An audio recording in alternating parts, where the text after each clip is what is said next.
Welcome to the 5-Minute Prime Podcast. Quick, actionable tips to master personal finance and real estate investing.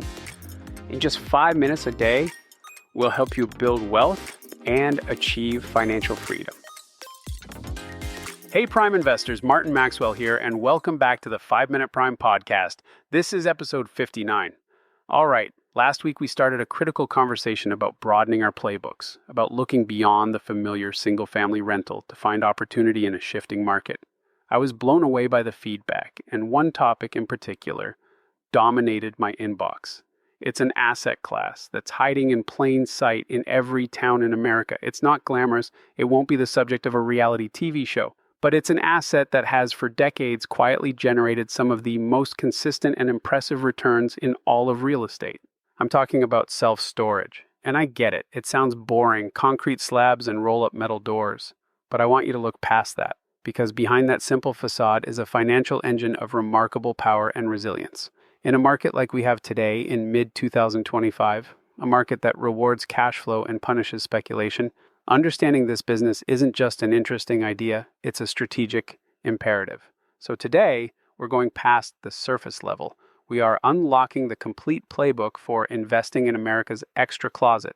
So what makes this unassuming business such a powerhouse? It really comes down to a fundamental redesign of the landlord-tenant relationship. I want you to picture your typical rental property. Now, mentally strip away most of the maintenance calls, almost all of the turnover costs, and the biggest legal headaches you can face as a landlord. What you're left with is the lean, efficient core of the self-storage model. The key metric that tells this story is the operating expense ratio. If you're running a portfolio of single-family homes, you know that your operating costs, everything from taxes and insurance to repairs and management fees, can easily eat up 50 cents of every dollar you collect in rent. With self-storage, that equation is turned on its head. The data shows that for a well-run facility, operating costs typically consume only 25% to 40% of the gross revenue. That means for every dollar a tenant pays, up to 75 cents can flow straight to your bottom line as operating income. Think about the why behind that number. There are no toilets to unclog at 2 a.m., no appliances to replace, no carpets to shampoo or walls to repaint when a tenant moves out. The cost of turning over a unit is practically zero. You grab a broom, sweep it out, and it's ready for the next customer in minutes. And what about the single biggest risk for a residential landlord? A non-paying tenant. You don't face a months-long, financially draining eviction battle. Instead, you follow a clear, state-regulated lien sale process to auction the contents and reclaim your income-producing asset. It is a business model engineered for maximum cash flow and minimum friction. Okay, so it's incredibly efficient, but here's the part that truly sets it apart in today's uncertain climate. Its uncanny ability to thrive in any economic weather. The term recession-resistant is thrown around far too often, but self-storage has the historical data to back it up. Let's turn the clock back to the ultimate stress test, the 2008 Great Financial Crisis.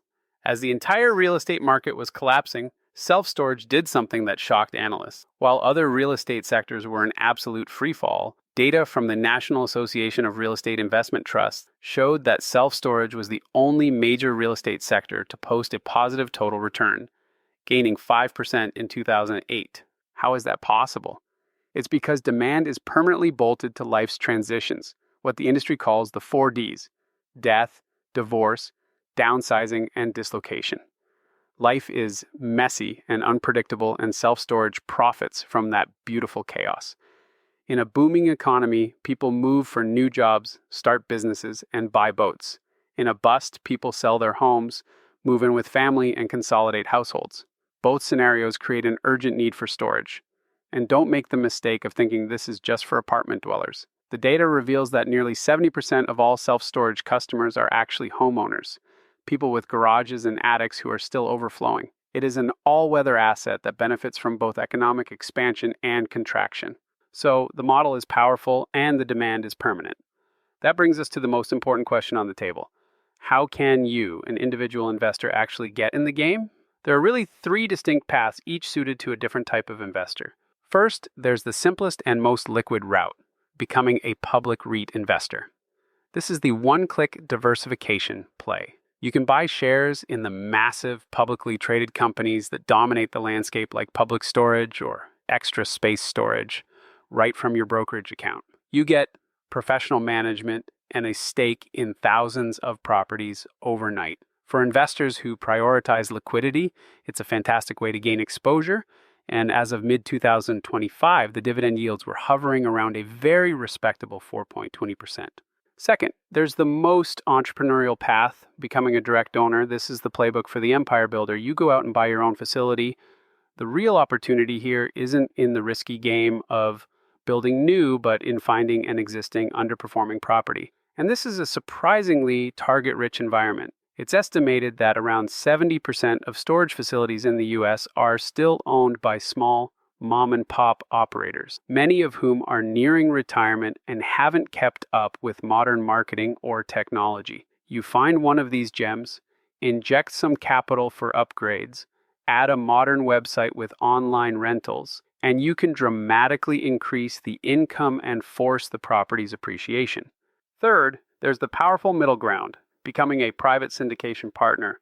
This is for the investor who wants the high return potential of direct ownership but lacks the time or expertise to manage the project themselves. You pool your capital with an experienced operator and other passive investors to acquire a larger asset than you could on your own. You are a silent partner, leveraging their expertise for a share of the profits. The trade-off is illiquidity. Your money is typically tied up for 5 to 7 years, but the potential returns can be significantly higher than those from public REITs. This all brings us to the strategy for right now. Why is this conversation so urgent in mid-2025? Because a unique window of opportunity has opened, created by the very economic headwinds we've been talking about. For the last 2 years, the combination of high interest rates and soaring construction costs has slammed the brakes on new development. The pipeline of new facilities coming to market is shrinking fast.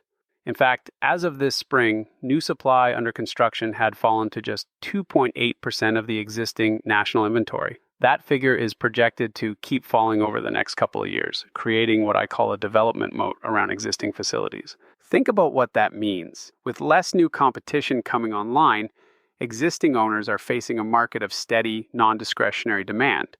This gives them immense pricing power. So, the playbook for the rest of this year and beyond becomes crystal clear. The biggest opportunity isn't in the high-cost, high-risk game of building new.